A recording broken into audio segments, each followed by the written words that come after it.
When it comes to Infinite Warfare and the CoD4 Remaster, many people feel ripped off because you have to buy both in order to get the one you really want, which is CoD4. They solely want the remaster of the game, but they don't want to have to get Infinite Warfare in the process.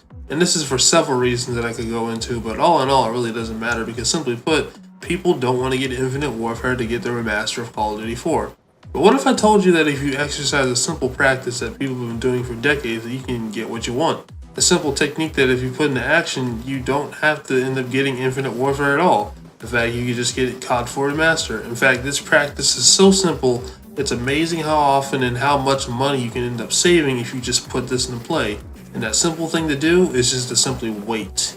And I know it sounds kind of silly, but let me explain.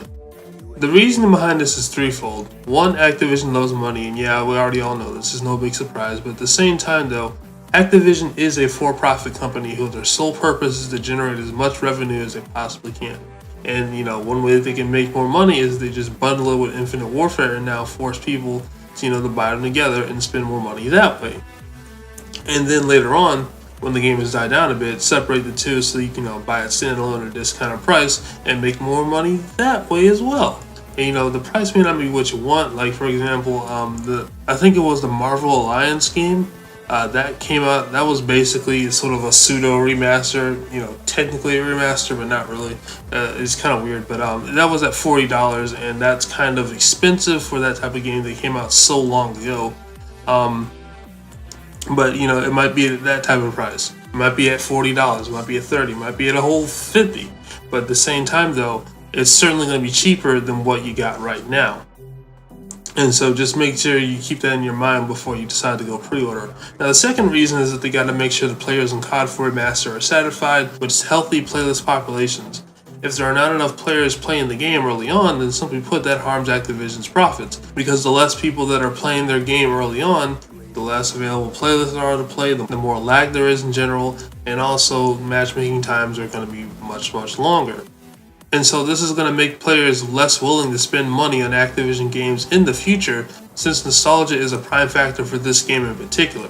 So I think at this point, consumer experience really does matter, because if Call of Duty 4 is messed up, then the fans are going to be furious, and I don't think that's something that Activision can really afford to take a chance on, unlike with other Call of Duty games that they've done in the past.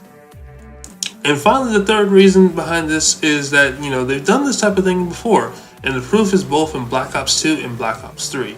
Remember Nuketown for both of those games? Remember Nuketown for Black Ops 2? The pre-order bonus, and also same for Black Ops 3. Yeah, both of those games make Nuketown, available for free afterwards. And, that was after maybe like a couple months of just simply like having it being a playlist basically for the people that only pre-ordered. So really, it was basically just a limited time exclusive deal for people, to get their hands on. It wasn't exactly like a forever thing, and that's going to be the same case for CoD4, because again, Activision loves money, and it's not going to be free because again, Activision loves money, but it'll just be cheaper than buying the whole game you really don't want.